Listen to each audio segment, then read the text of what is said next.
Hi, for those of you who don't know me, my name is Mateo Chavez Lewis, and welcome back to Music Theater Theory. Whoa!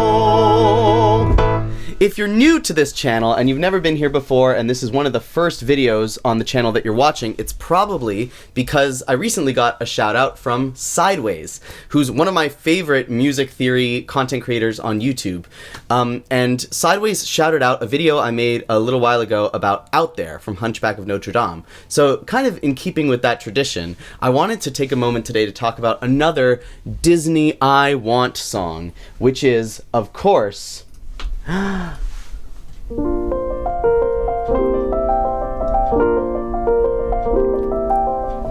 of Your World from The Little Mermaid. The Little Mermaid has music by Alan Menken and lyrics by Howard Ashman. The two of those writers actually wrote at the BMI Lehman Engel Workshop, which is a place that I'm currently writing at. So I have a very special, or I feel like I have anyways, a very special connection to Alan Menken and Howard Ashman. And I understand a lot of the techniques that they're using here because they talk about these techniques in the workshop. So I want to share with you a few of the techniques that I noticed. First of all, it's very obvious right off the bat when I start playing this how perfect this music is for the moment. Obviously, this is a mermaid singing this song. She's in the ocean, she's underwater, and these right-hand figures just sound like bubbles, they sound like waves, and Alan Menken has said in interviews that they are intentionally designed to feel like they're reaching up to the surface, right?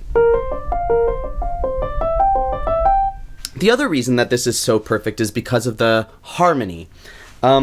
This B flat chord moving to this C major chord is very simple, but it's incredibly evocative.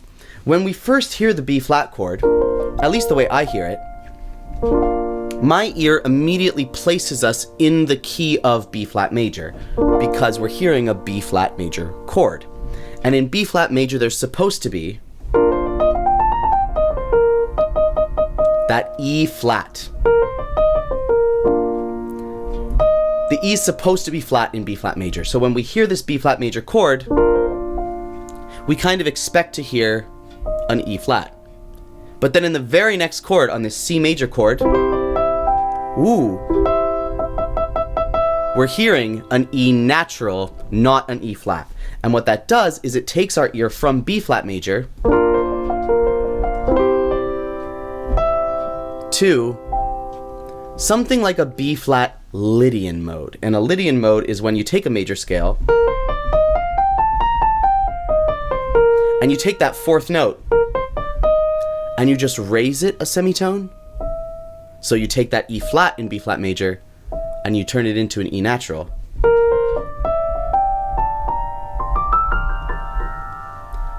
And as a result, it has this really dreamy feel to it. The Lydian mode feels very dreamlike. And that helps to paint this picture that Ariel's dream is to go up to the surface. So we're combining this kind of Lydian tonality with this upward motion that feels like a wave. So right off the bat, the musical writing is incredibly, incredibly specific for the world of the movie or the musical. I think that's what really good writing does. I think really good writing needs to be incredibly, incredibly specific.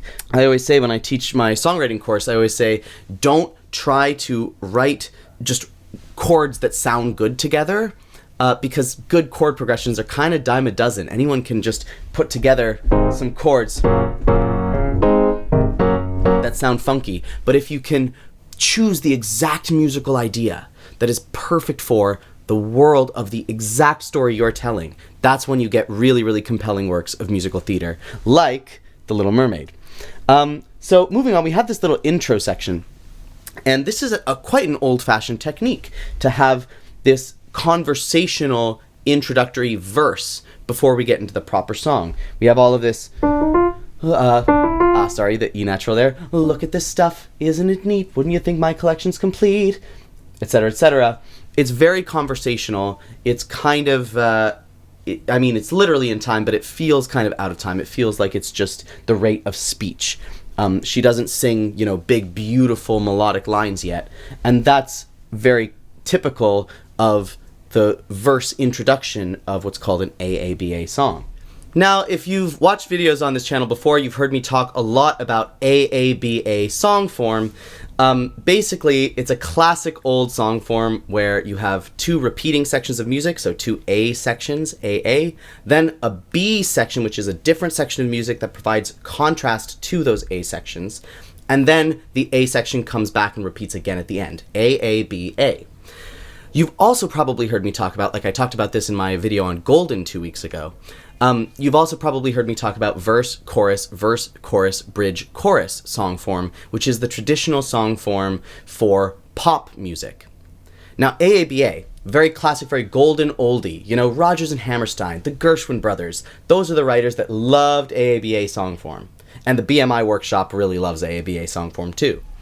The pop song form, though, verse, chorus, bridge, chorus, that's much newer, much more contemporary.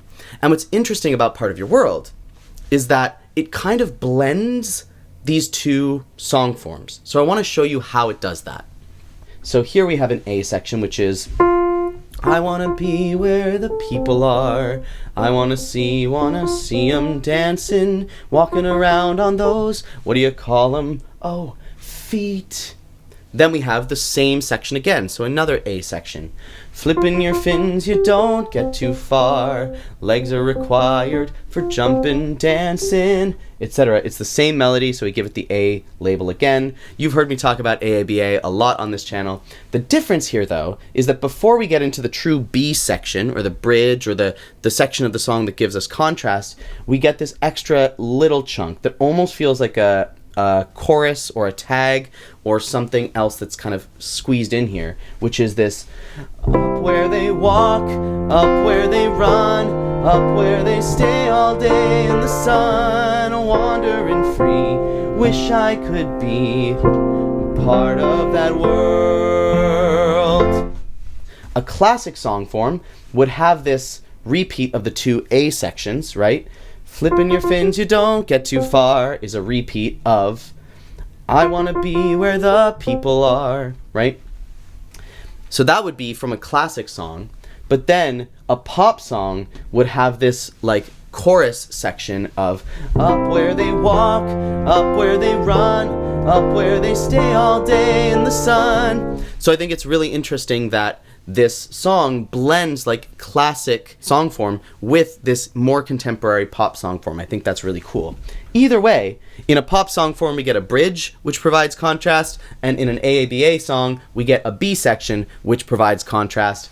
And regardless, we're always going to get a section in every good song that provides some sort of contrast, and here we get it at this section. What would I give if I could live out of these waters? I think the fact that they choose the word out instead of out of is really interesting. It just helps to make Ariel feel like, even though she's a mermaid, she's a relatable teenage girl. And this bridge, this B section, is so remarkable lyrically, and this speaks to the genius of Howard Ashman, who, I mean, he wrote Little Mermaid with Alan Menken, and he also wrote, you know, The Little Shop of Horrors, Beauty and the Beast, and he's just an excellent lyricist. Let me just show you the lyrics here. What would I give if I could live out of these waters? And that says out of, but it actually should be outa, because again, it's important that they're trying to make Ariel feel like a relatable teenage girl. What would I pay to spend a day warm on the sand? Betcha on land they understand, bet they don't reprimand their daughters. Bright young women, sick of swimming, ready to stand. What's so remarkable about this verse is that every single line you see here is rhymed. Every single one. There are so many rhymes, and they're so densely packed together. We've got give and live, then we've got waters, which rhymes over here with daughters, then we've got pay and day, and then we've got sand, land, stand, reprimand, and then all the way down here, ready to stand. and then women and swimmin'. It's just a firework of rhyme. If I were to color code the rhyme scheme, so if I were to give every rhyming sound the same color and the same letter, it would look like this. It's like a rainbow. This rhyme scheme is AAB, CCD, DDDB, EED. That's the rhyme scheme of this frickin' song, of this B section. It's just unbelievable how many rhymes there are. For comparison, like most songs, like Defying Gravity, for example, look at the rhyme scheme of Defying Gravity, right? It's like there's 4 rhyming words in the first verse of Defying Gravity. And in this B section of Part of Your World, like, do you see the difference? Like, this is just not a normal amount for a song to rhyme. It's absolutely ridiculous. And then, of course, like every good song, whether it's a pop song or a classical song, we come back to that original melody either in the A section in classical song form or in the chorus in pop song form. And this song is no different. We come back to, ready to know what the people know. Ask 'em my questions and get some answers. What's a fire and why does it, what's the word? Burn. One of my favorite parts about this section, and it keeps coming back throughout the song, is the fact that here we go to a D minor, right? We start on F, ready to know what the people know. Ask 'em my questions and get some answers. And that B flat to C wants to lead back kind of to F major. But instead, we get what's called a deceptive cadence, which is where you think you're going to go back to the home chord or that F major chord, but it deceives you and you don't actually go back there, and instead you go to that D minor. I think that's just it's so simple again, but it's so evocative. What's a fire and why does it, what's the word?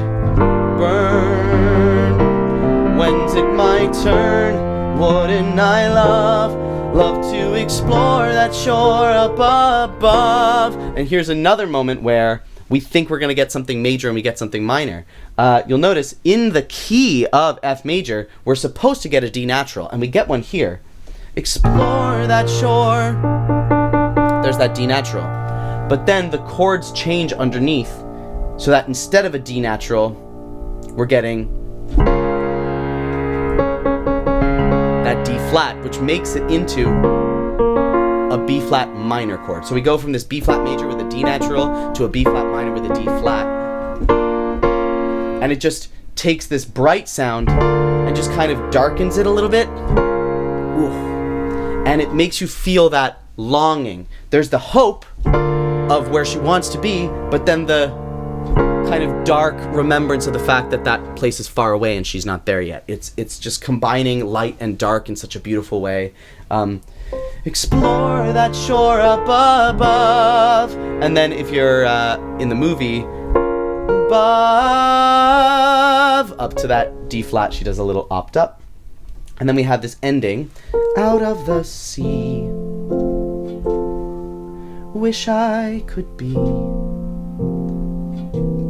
part of that world. Now, I often say that a song should end somewhere different than where it started, especially in musical theater. A song should tell a story. It should take us on a journey from point A to point B. Something should change. But in this song, the heartbreaking thing is that she longs for something to change, and it doesn't. And she ends the song right back where she started, underwater with those waves and those bubbles reaching up to the surface. And there's kind of this bittersweet resolution here too.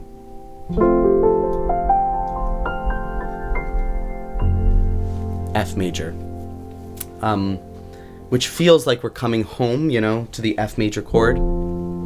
But there's still something so bittersweet and unfinished about it, because rather than being a solid chord, we're arpeggiating it, right? So we're splitting it up one note at a time. And then this big squiggly line means that we're going like this. It's very bittersweet, the resolution at the end of the song. The other thing that I want to point out about this is I talked a little bit about this in my video on Somewhere That's Green from Little Shop of Horrors, which is also written by Alan Menken and Howard Ashman. And the end of that is almost exactly the same to the end of this.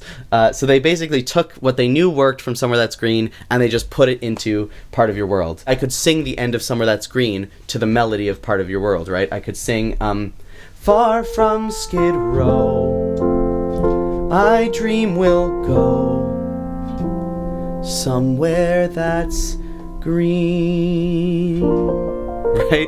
It's very, very similar. So they knew, hey, here's a young girl who dreams of going somewhere other than where she is currently.